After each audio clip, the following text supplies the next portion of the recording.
Hello, weird people and human beings. Today is the same day, January 28th, and we're doing Fluidity.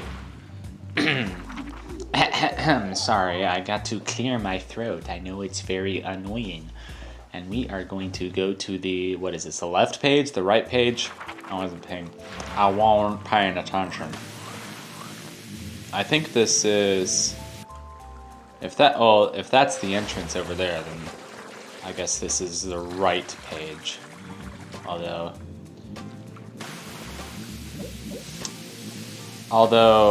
you know, heck if I can remember, heck if I know.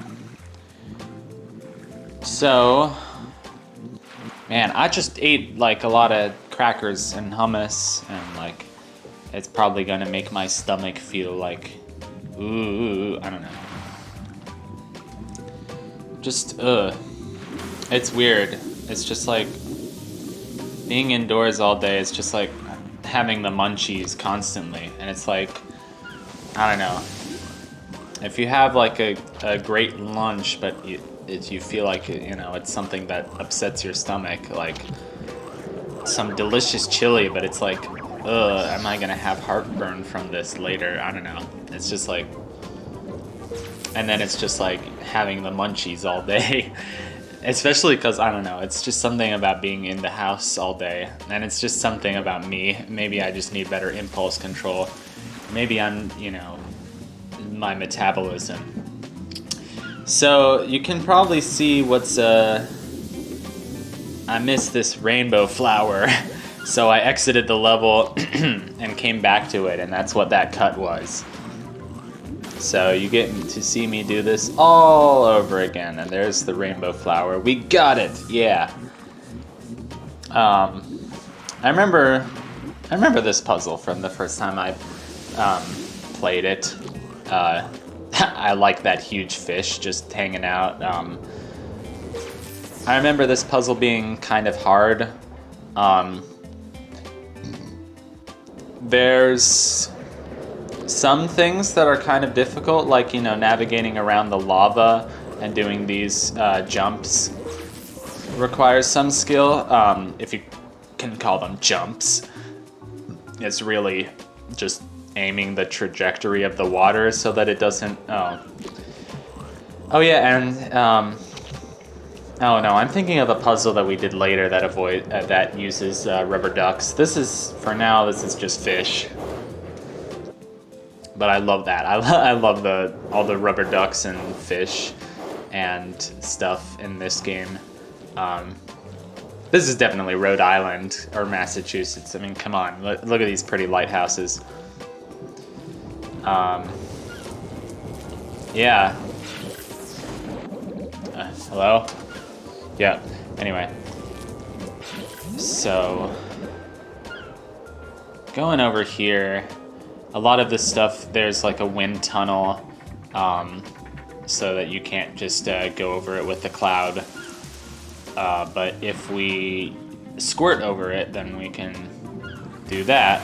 I was a little nervous because what are my neighbors doing? I have no idea. A little nervous because of the lava, but it works out okay. That makes it so that we can get that fish over there. And that makes it so that we can get back, and that actually makes it so that we can bring our cloud all the way through there, which took me a minute to realize, but eventually I got it. Yeah, oh, yikes, I was worried that Mr. Fishy Friend was going to be sucked in by the furnace, but no, he's fine. So you notice that we can't actually get our fishy friend around that way, because there's a grate over there and there's a closed door up there. So we actually, and this is probably my fault for missing one of the lightning switches early on, but we actually have to take him all the way over to the right side, up and over. Up and over. I like saying up and over for some reason. No, fishy. Fishy fish. Come here, fishy fish. Let's not lose our fishy. That would be bad. Our fishy friend, he's a fish and a friend. So yeah, this is kind of evil. Okay.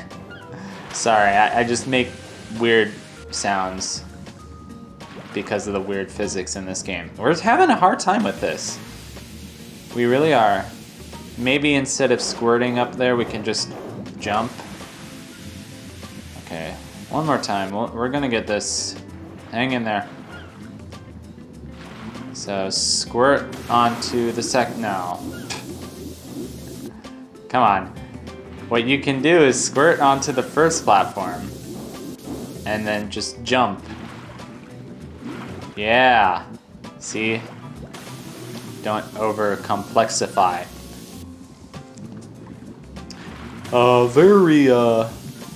No, I don't know.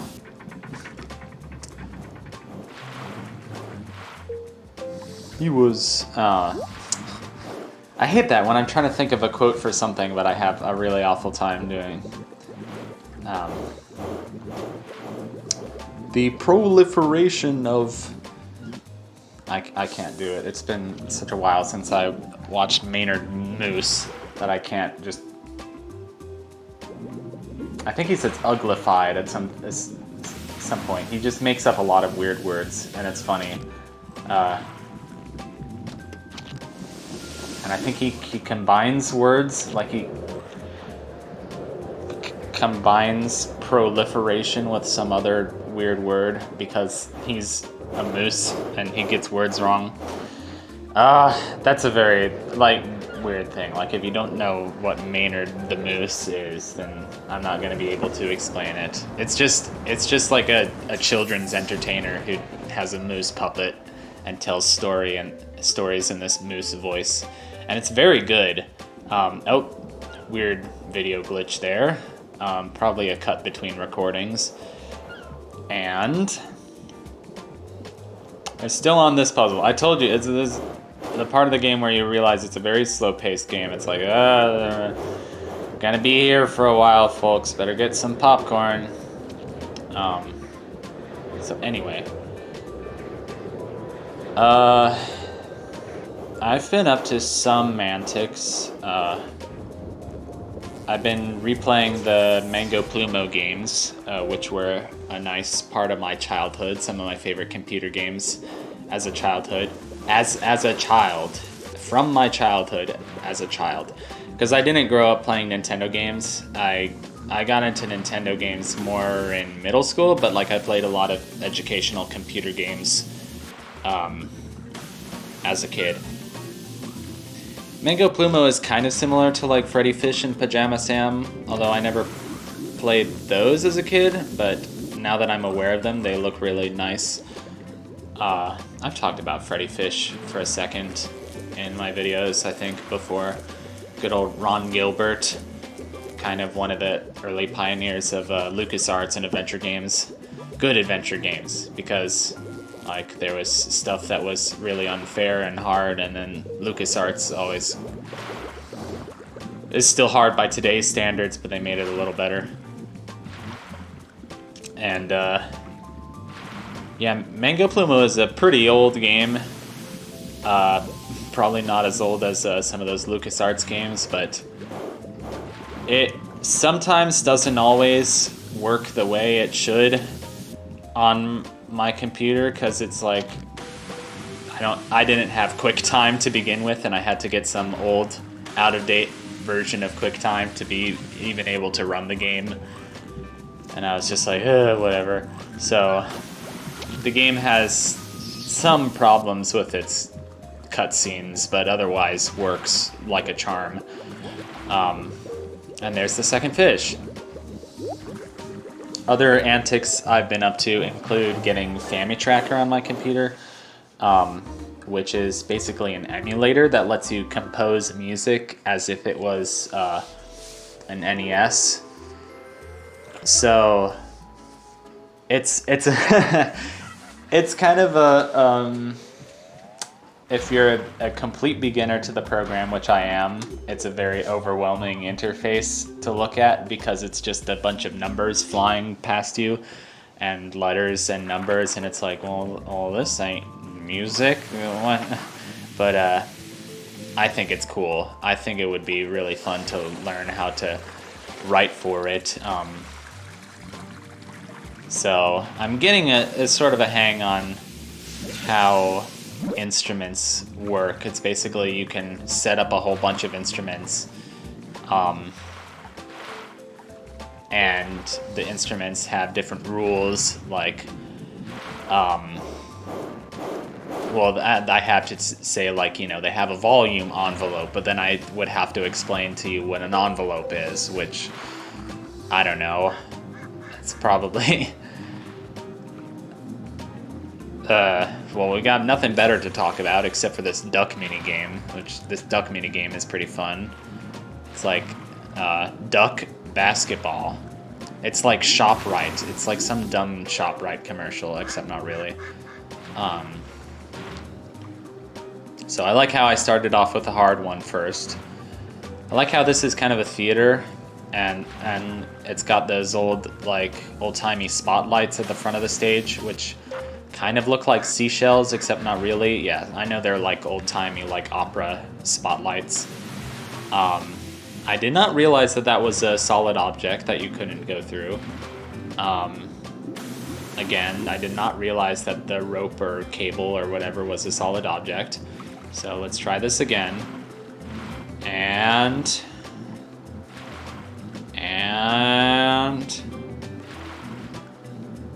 LeBron James. No, I don't know. And yeah. Was I gonna talk about volume envelope of whatever?